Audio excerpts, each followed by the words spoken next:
I'm sorry. There's nothing I can do about it, unfortunately. I'm in an amateur dramatics group. We do pantomimes every year, and I've learned so much from my fellow actors on stage, even though we're just basically arsing about and making each other laugh. You guys are all absolutely brilliant actors. What have you learned from each other from being on the show that ran for 15 years? See, so what I said made sense. Just like clairvoyant. In an acting sense. I learned from Jensen how to be on a set. He's such a great number one. He sets the tone. And when he's directing, it's the most peaceful the set ever is, isn't it? The crew are just like... I was in your episode. Do you know what they did to him when he was directing? Do you know what they did to him? I know what they did to him when he wasn't directing. I don't know this, tell me. Okay, he got pied like a gentleman by Jensen. Beautiful pie shot on the thing. Jared hit you with a pie so hard, I think he broke your nose, and it took 45 minutes to do it. You shredded his script 3 times, right? I mean, it was like, the worst was when Jared looked at me and goes, "Hey, Shep, what do you think his car's worth?"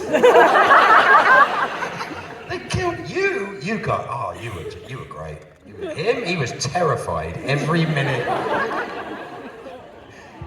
What did you learn, Misha, from Jensen? That wasn't a question. We're talking about what we learned from Jensen. I got a whole bunch of stuff I learned from Jensen. Listen, yeah, what?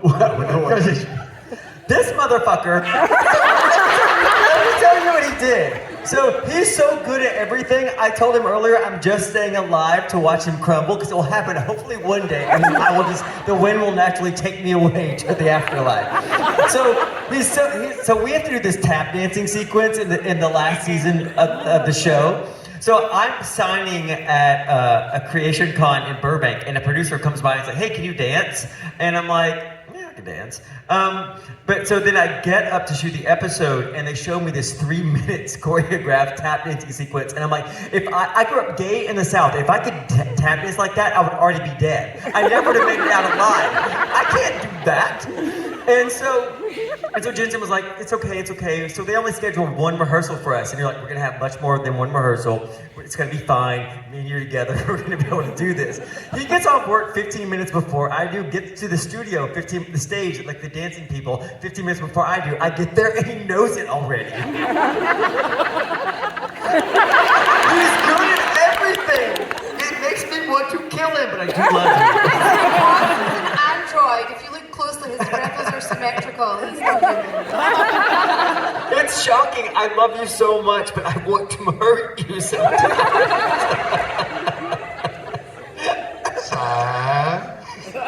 I learned something like, are you guys really a family? I'm like, yeah, we are. I learned an acting technique from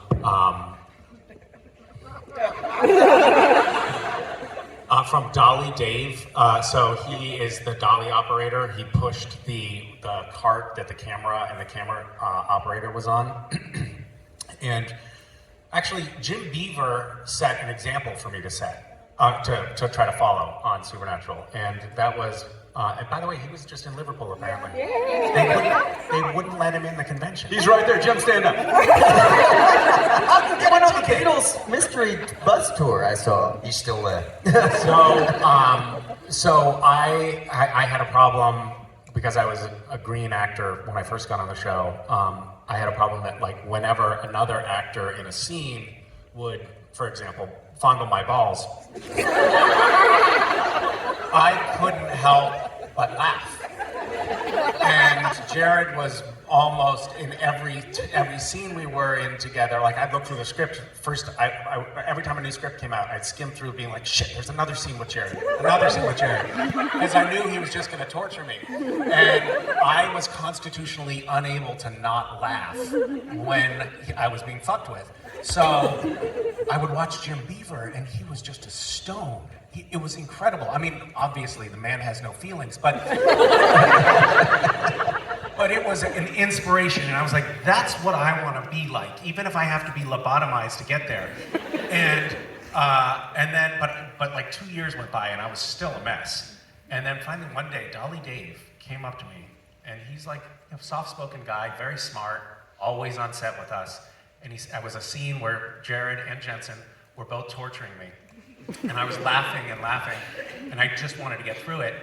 And he said, Misha, can I just tell you an idea that you might want to try? And I was like, yeah, what? And he said, when they start to mess with you, just try thinking about how much you hate them. Because that's what Dave had been doing. That's what Dave did through the day. Anyway, it was very effective. I will say just to sum real quick that I think that there's a reason that we're all still here talking about this particular project for as long as we have, and it's because, like you said, when you get surrounded by people that kind of elevate your game, you tend to stick with that because it just keeps making life that much sweeter.